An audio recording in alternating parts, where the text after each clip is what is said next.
Nicodemus here. I told a small lie so both my kids could talk on the phone, and somehow it turned into a full blown safety drama. Let's unpack how fear twists the truth. Yeah, this is an important thing to understand, especially what the Course says is, people ask me this all the time is, how do I know if I've listened to the Holy Spirit or the ego? And a very simple way of knowing is what is the result? What shows up? What shows up in the relationship? What shows up in the space?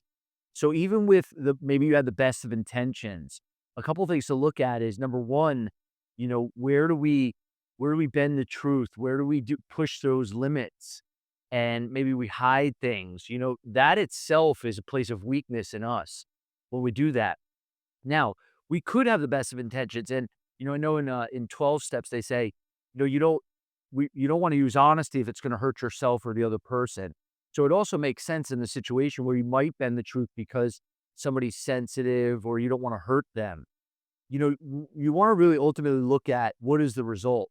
If pain shows up, then there's a place to look in ourself of where we operated from, what our values are. This is why things like honesty and integrity and being transparent and communicating as though I'm not winning unless the other person's winning. Now, in relationship, it can get really complicated.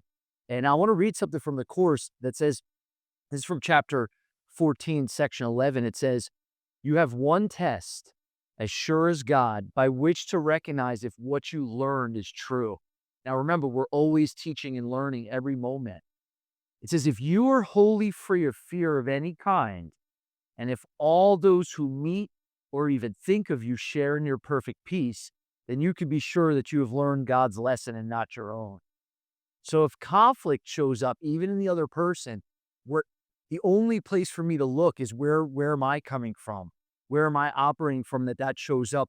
Not just even in the relationship, but if we really take it to ultimate accountability, ultimate responsibility, it's how does even it show up in the world? So let's go on. It says, that you can be sure that you've learned God's lesson, not your own. Unless all this is true, there are dark lessons in your mind that hurt and hinder you and everyone around you. Now, this is a complicated part of the Course because it's saying that even anyone who thinks of us, well, what about the people that don't like us? What about the people ultimately that maybe don't think of us with peace?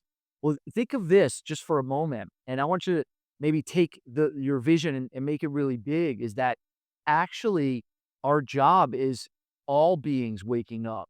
So wherever there's fear in anyone, our work's still not done. Because ultimately, when we wake up to the light in ourselves, it impacts all of creation. So it's important that the goal is that everyone that we meet and everyone that thinks of us and that we think of them, there's perfect peace. That's ultimately the goal of all of the atonement.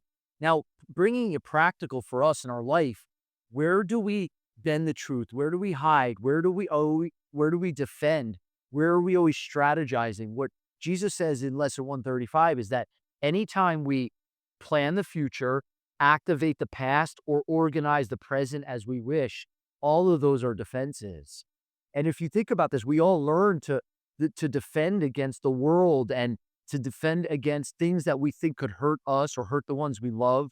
So we construct all of these defenses, all of these strategies that we learn from childhood on how to survive in the world, and ultimately make, our dream, as the Course would say, better for us and protecting ourselves. So what we want to do, first off, we also get to forgive ourselves for mistakes. That's the thing that he says in the Course is that errors are easily correctable by the Holy Spirit. And if it's showing up, there's still a lesson. And then when we get it, it just doesn't show up. Now, in this situation, maybe it's a close family member, maybe it's a parent of a child, an ex, partner in a relationship. All of those people that really, they bring that up in us are really gifts. And that as we learn to keep forgiving, they represent an amazing opportunity to come back and choose again. So wherever there's errors, the Holy Spirit can correct them for us. And that's why these things show up, because they give us another opportunity to choose peace again, to choose forgiveness again. He goes on, he says, the absence of perfect peace means but one thing. You think that you do not will for God's Son what his Father wills for him.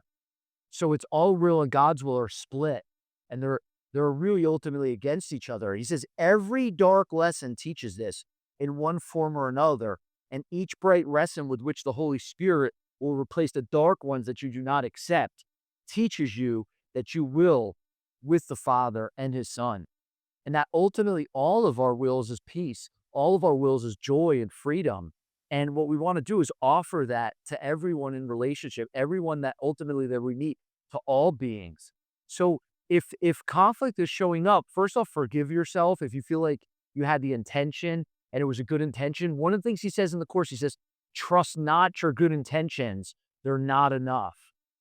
Trust implicitly your willingness, no matter what else enters. And don't worry that dark shadows surround the holy instant. If they weren't there, we'd have no need of a holy instant.